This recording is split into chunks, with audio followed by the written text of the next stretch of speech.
Newstown, population, you and me. I don't know if you heard about this, Jeff. Actually, I do know you heard about this because we talked about it the other day. Did we? Rumors about this Xbox 360 version of what is essentially a Wii remote have surfaced. This is courtesy of the MTV multiplayer blog.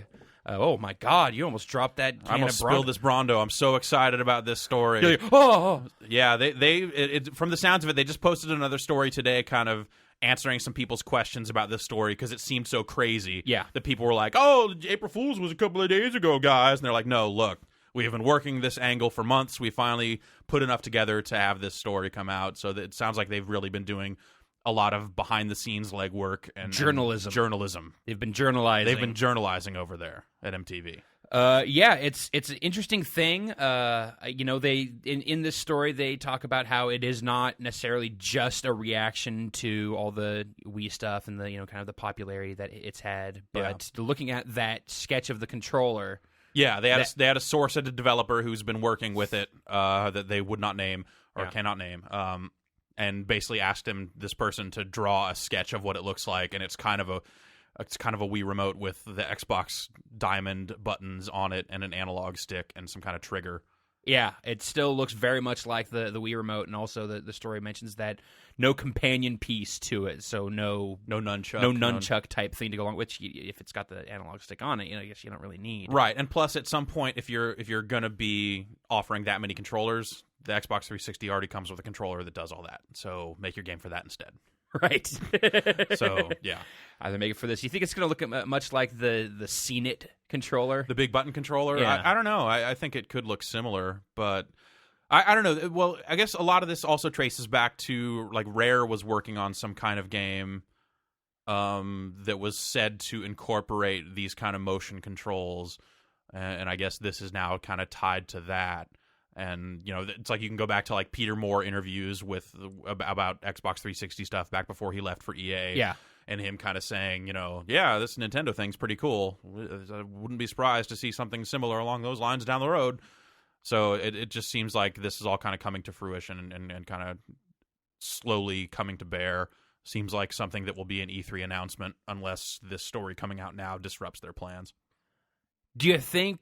I don't know. I wonder about the R&D time that Microsoft's spending on this. If this is worth it for them. Microsoft is a big enough company that them investing R&D into this kind of weird controller thing doesn't mean that they're not doing every other thing that they want to do.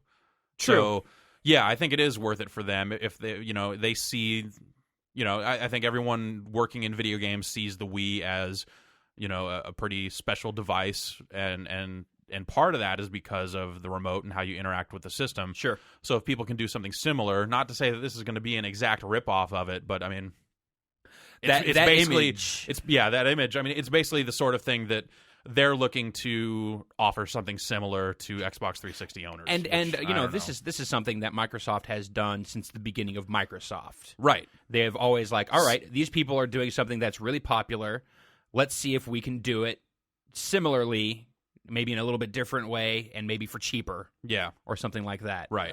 I think that and I think that makes sense. Like, I don't really fault them for doing that. No. I mean, the Wii remote is pretty awesome, so doing something similar makes sense. But where I think this falls apart is that the other reason that the Wii is so successful is because of Nintendo and their ability to make games, right? And the games that they have been making for this thing. The story mentions that they want to do Halo, Gears, Forza, whatever, just in waggle form. Question is, do the audiences that play Halo, Gears, Forza, whatever, want that? No, they don't. No, not at all. Those are all kind of like those are they're hardcore franchises. These are franchises for people who kind of self-identify as gamers. I guess, I don't know. I mean, at some point, you can't really say that about a game like Halo or a game like Gears of War because they sell so big that they sell to everyone. That's true. But it's still not the person who's like, oh, Wii Tennis. Exactly. That is a much different person. Yeah, and I think that's really where Microsoft has to be careful. If they come out with this thing and then start trying to cram it, I mean, it's exactly the same problem that we have with the Wii. It's like you go out and read game reviews of all these third-party Wii games where they just cram in whatever motion sensing stuff they can and ship it out there, and it's a port of a PS2 game. And they've that almost stuff's going to get eaten alive. They've kind of stopped doing that to a degree. Right, You don't see that much stuff on the Wii anymore. That it's like, oh well, we just cram this in here and whatever. That's just because we're in the middle of a downtime. Come Christmas, you're going to see, Sure, another Spider-Man game that like you're like, oh, this could have been awesome. Oh, is there another Spider-Man game coming? Red versus Black or whatever. Yeah. Okay. Come on, dude. There's always another Spider-Man game coming. I don't even know why we're. But yeah, so I think that's a really dangerous road. If they're going to start tying this controller into all of their other games, that to me seems like a really huge mistake. That is at some point wasting the time of their developers because they're going to be forced to implement this stuff into their games. That seems like a really negative use of time. But coming up with new and exciting games and new and exciting franchises, or new and exciting versions of existing franchises that utilize this stuff, like they made Gears of War Kids, and here's Marcus Phoenix with his big super deformed head. You're playing these mini games, bro. That'd be fun. That'd be all right. I'd play a Gears of War party game. Yeah, be better than the Viva Pinata party game. That's for damn sure. But yeah, or since Rare's been tied to this, it's like, why not just make another Viva Pinata game that uses this exclusively? I fully expect, because then you can really beat those pinatas. I fully expect when this thing gets officially rolled out, if it is in fact for reals, which this seems pretty much on the up and up. I don't think that they would have run this story. I don't think the people at MTV would have run this story if they were not fairly confident that it has been, obviously if third-party developers are out there kind of subtly confirming this to them. Sure. It's far enough along that it's going to happen. There's something to it. Yeah. But yeah, I definitely feel like the Rare stuff of all of the Microsoft stuff is the ripest for that. I'm sure, Banjo 3 and yeah, I Viva guess. Pinata. But dude, I'm kind of excited about Banjo 3. Really? Yeah, kind of. Why? Because I really could go for just a good traditional 3D platformer. And if they were to come out with a really kick-ass 3D platformer, I think I would be kind of excited to play through that. Like in the Rare style, provided they have learned their lessons about having you collect 8 zillion different things. I kind of doubt it. Yeah, you're probably right. But okay, well, I'm interested in seeing more about Banjo. Sure.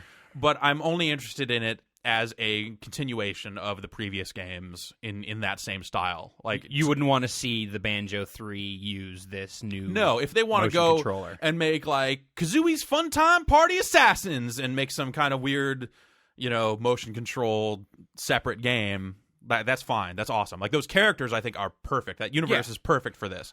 Yeah, I guess I was speaking more to just the kind of properties that Rare produces seem like right. Obviously they have the Nintendo history. Yeah, it makes sense to a degree. Right. So I guess we can expect to probably see more of this at E3. Yeah, that would seem like the that timing. seems really likely. Yeah. Yeah, they're not going to start talking about their next console yet. They've got their software lineup figured out, so it's got to have something crazy to show off. And really, right now, like, other than Gears and I guess like Fable, like, Microsoft doesn't have a lot of huge stuff for this year that's been announced yet. That's why you see a lot of people saying that Sony is poised to have a really good year because, they're going to have like Resistance 2 and Killzone and Gran Turismo and just like, all these games that are going to theoretically put them ahead, whereas Microsoft's been kind of quiet other than a couple of sequels. It's not like last year where you're like, dude, we got Halo 3, we got Forza, we got all this stuff, PGR4.